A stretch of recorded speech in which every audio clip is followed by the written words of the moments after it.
A paz do Senhor, amados, um bom dia a todos. Eu espero que esteja tudo bem com você e com a sua casa. Hoje é o dia 318 da nossa leitura anual. Fique conosco.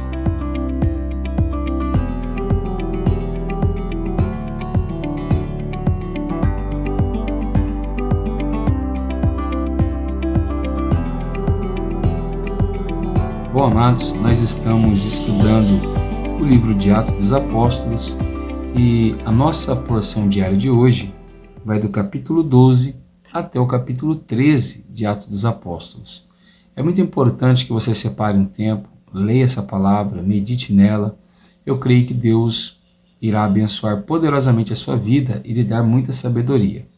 O nosso texto devocional de hoje se encontra no capítulo de número 13 e o verso de número 48, onde a palavra do Senhor vai nos dizer assim: Os gentios, ouvindo isto, se alegravam e glorificavam a palavra do Senhor, e creram todos que haviam sido destinados para a vida eterna. Amém?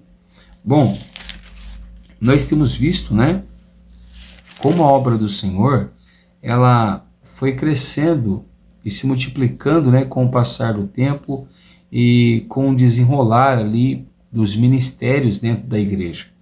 E nós vimos que a igreja agora vai passar a ser perseguida severamente, depois da morte do diácono Estevão. E nós vamos ver que a igreja, embora perseguida, ela cresce, e ela vai ganhar espaço em outros lugares. Isso é muito importante ser frisado nos dias de hoje, porque com uma falsa pregação do evangelho, uma falsa doutrina, uma falsa teologia, nós temos visto que muitas pessoas já não querem sofrer em prol do evangelho, por causa de um falso evangelho que tem sido pregado, aonde se diz que o cristão não pode sofrer, que o cristão não pode passar por perseguições ou calúnias. E nós podemos ter aí em vasta abundância de referências no livro de Atos dos Apóstolos, a igreja sendo perseguida, cristãos sendo perseguidos e muitas das vezes sofrendo calúnias e até mesmo açoites e mortes por causa de Jesus. Mas isso não impediu a igreja de continuar propagando a palavra da cruz e muito menos impediu a igreja de professar a sua fé. Muito pelo contrário, A cada cidade que os irmãos fugiam para escapar da morte, da perseguição, ali se encontrava uma nova oportunidade de se pregar o evangelho, e assim Deus se aproveitava dessas oportunidades que Ele mesmo gerava, para que as pessoas passassem a levar a palavra de Deus a outros lugares. E nós vimos que a cidade de Antioquia, ela vai se tornar aí uma cidade muito importante para o espalhar do evangelho por aquelas regiões. O que vai acontecer? Com a grande perseguição do povo de Deus, o rei Herodes, ele vai mandar prender alguns cristãos, e dentre eles ele vai prender Tiago, que era irmão de João, e ele também vai prender a Pedro, servo de Jesus. Ele vai acontecer o quê? Ele vai mandar decapitar Tiago, e chegando perto da festa dos pães sem fermento, os pães ázimos, ele vai desejar então fazer o mesmo com Pedro. Então Pedro está na prisão, e uma noite antes de Herodes poder apresentá-lo ao povo, ele recebe a visita de um anjo. O anjo solta as prisões de Pedro, Que milagre maravilhoso, E Pedro é solto das prisões por aquele anjo. Quando ele chega na casa onde os irmãos estavam orando por ele, porque é isso que o texto diz, lá no capítulo 12, verso 5, diz assim: E assim Pedro estava guardado na prisão, mas havia oração incessante a Deus por parte da igreja em favor dele. Então observa que Pedro estava preso, mas a igreja orava por ele, Isso é muito importante. Como que a igreja vai vencer lutas, dificuldades e aflições se não há ninguém orando pela igreja? Se não há ninguém que se disponha a clamar por ela?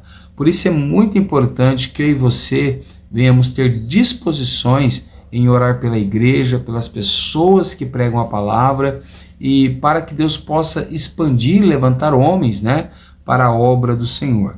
Então nós vamos ver que Pedro é liberto, se encontra com esses irmãos que estão orando, né? E em contrapartida do que nós vemos que Pedro não quis receber adoração lá em Atos 10, na casa do Cornélio, o rei Herodes, muito pelo contrário, quando havia ali uma divergência entre Herodes e os moradores de Tiro e Sidom, né?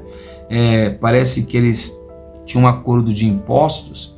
Herodes vai se pronunciar diante da multidão, e a multidão começava a gritar: não é a voz de um homem, é a voz de Deus, né?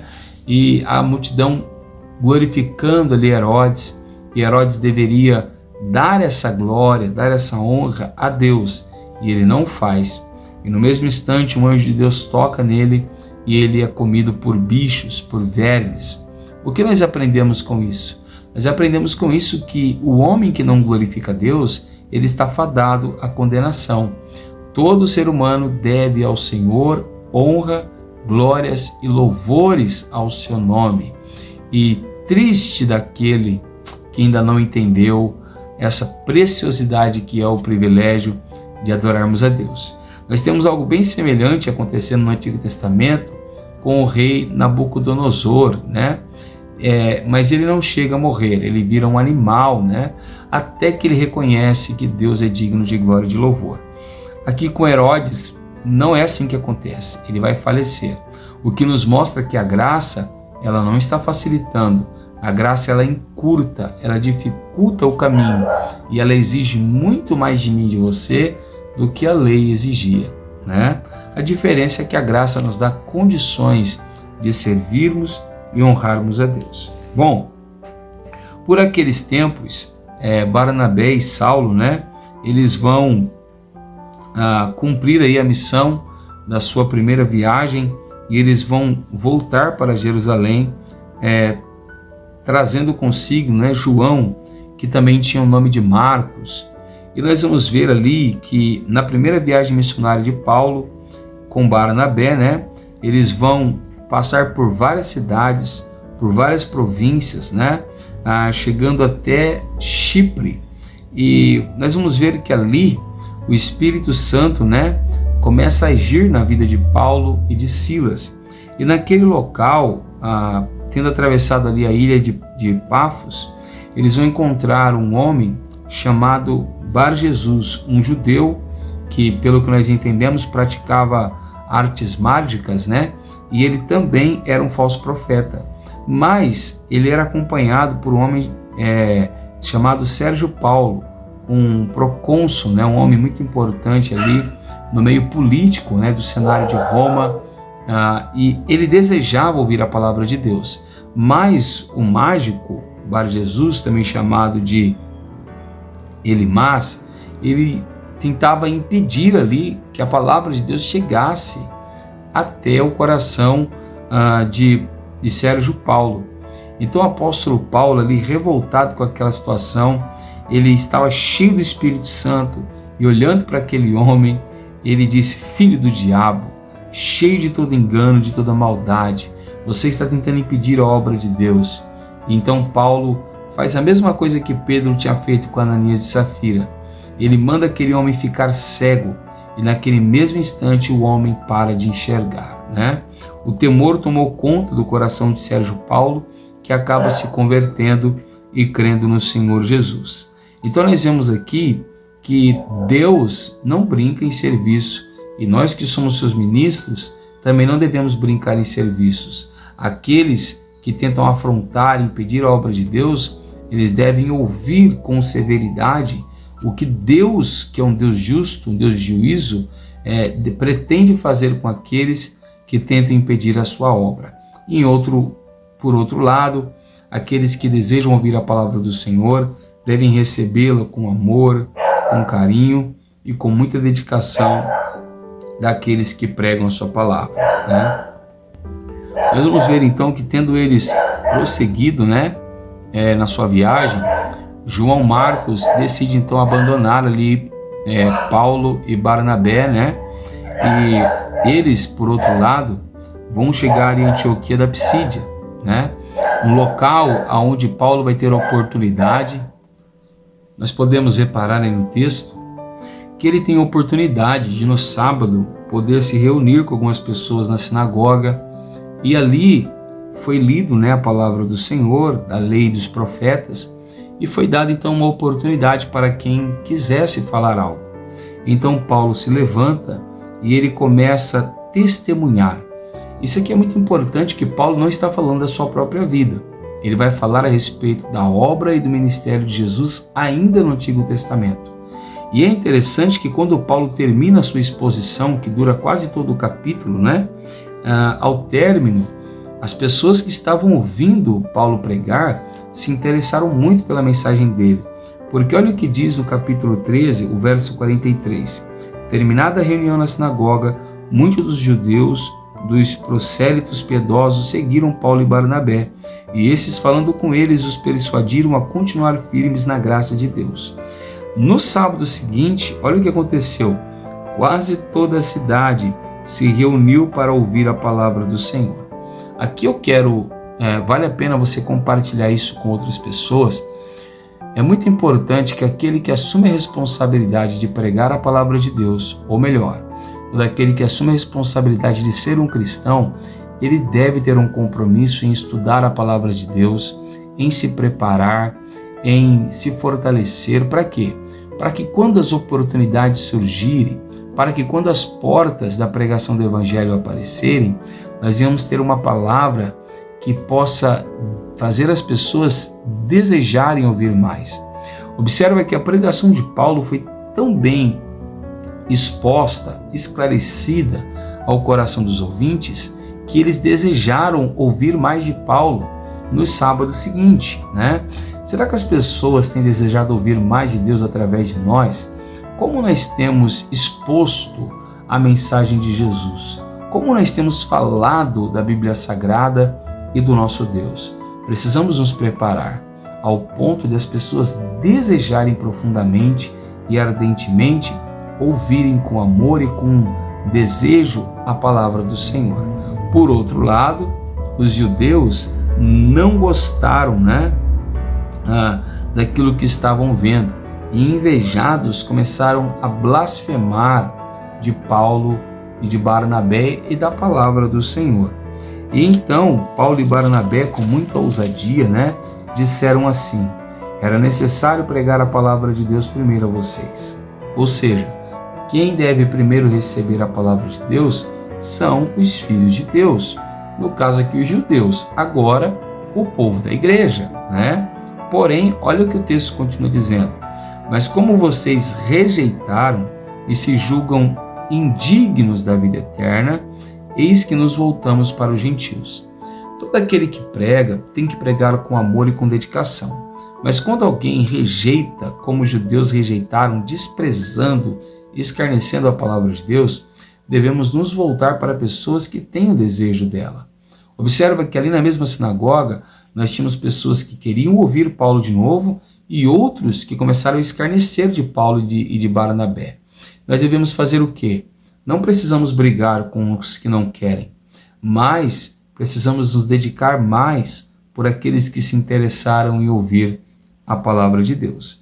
Então Paulo nos mostra que Deus já tinha um plano de salvar os gentios, porque ele usa o texto de Isaías, que diz assim: eu coloquei vocês como luz dos gentios, a fim de que você seja para a salvação até os confins da terra. Ou seja, ele está dizendo: olha, Deus tem um plano de salvação para os gentios. Já que vocês não querem a salvação, nos dedicaremos à salvação destes. E então, os gentios, ouvindo esta palavra, se alegram, ficam muito felizes e glorificam ao Senhor pela palavra que eles estavam recebendo, diferente dos demais judeus. E olha que coisa interessante, o texto disse, que é o texto do nosso devocional: e creram todos que haviam sido destinados para a vida eterna. Eu queria que você prestasse atenção que até agora nenhum dos apóstolos ficou insistindo demais para que alguém cresça na palavra. Eles pregavam a palavra e aqueles que criam, esses se salvavam, mas aqueles que não criam estava assinando a sua sentença de condenação. Quantas vezes nós brigamos com amigos, com familiares, com parentes, porque queremos obrigar as pessoas a crerem na palavra de Deus. E não é isso que um cristão deve fazer. O cristão ele deve se preparar, ele deve estudar, ele deve orar e se consagrar para poder ter uma palavra viva, eficaz e poderosa na sua boca. Mas não é o cristão quem convence a outra pessoa do pecado, da justiça e da verdade. Quem convence o homem dos seus pecados é o Espírito Santo. E observa que quem vai crer na palavra de Deus são aqueles que Deus destinou. Ah, pastor, então eu não vou pregar porque Deus já destinou aqueles que vão de crer. Sim, é verdade, mas nós não sabemos quem são eles. Por isso temos que pregar, por isso temos que evangelizar. Então aqueles que Deus destinou para crer, você pode ficar tranquilo, que eles irão crer na palavra de Deus. E aqueles que não estão crendo, nós não temos que nos esforçar em obrigar eles a crerem, porque esses talvez não foram chamados para a salvação. Que nós venhamos nos preparar, que nós venhamos nos fortalecer e pregar a palavra de Deus com amor, para que aqueles que foram destinados para a salvação ouçam a palavra, creiam, se arrependam, sejam batizados e salvos para a glória de Jesus. Amém? Eu sou o pastor Tiago, da Igreja Pentecostal Poder da Palavra, e eu quero orar juntamente com você. Abra seu coração, feche seus olhos e ore ao Senhor juntamente comigo. Senhor nosso Deus e nosso Pai, nessa manhã nós queremos te louvar, te bendizer e te glorificar por toda a tua bondade e misericórdia. Nos fortalece, nos capacita, nos dê as ferramentas e as habilidades necessárias para pregarmos a sua palavra, levarmos elas àqueles que desejam e que nós possamos ser usados com poder e com graça para que aqueles que ouvirem creiam na sua palavra e sejam salvos. É assim que nós te pedimos e te agradecemos. Em nome de Jesus, amém. Se você tem gostado desse trabalho, deixa o like, compartilha e se inscreva no canal. Amém? Que Deus te abençoe, fique com Ele e tenha uma ótima quarta-feira, em nome de Jesus.